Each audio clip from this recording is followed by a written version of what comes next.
sa gulo ang demolisyon ng mga bahay sa Barangay Culiat, Quezon City. May live report si Cesar Apolinario. Cesar.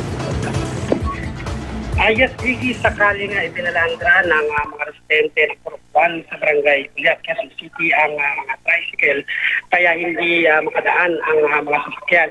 Habang ang mga pulis naman ay nagbarikada naman sa di kalayuan sa mga residente na nagpilit. Maya-maya ay nag-init ang mga residente dahil desidido na ang mga demolition team na pinangunahan ng sheriff sa pag-iba sa 8 kabahayan. May lalaki pa na talagang nakitalo sa mga pulis dahil pinipilit ng mga pulis na makalapit sa mga bahay na kailangang i-demolish. Kaya nga dito na nagkagirian at may mga residenteng ng bato.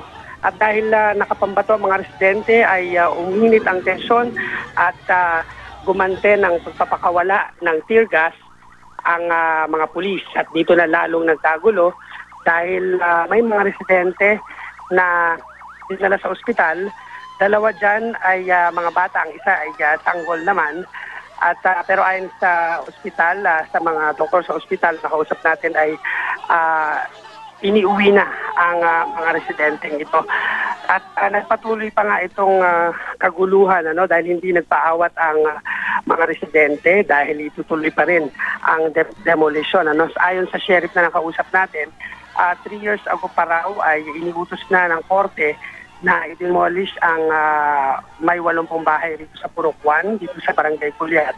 Pero nagmatigas sa mga residente at ayon sa kanila wala pa silang malilipatan at nangatwiran itong Purok leader na sinabi nila ay dinala nila sa Court of Appeals itong kanilang hinaing at hinihintay na lang pero hindi na raw nakapag-antay ang sheriff at iniutos nga ang demolition.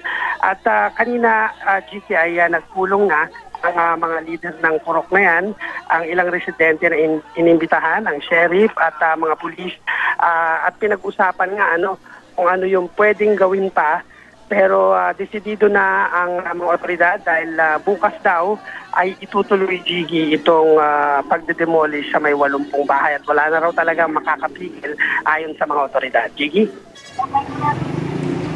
Maraming salamat, Cesar Apolinario.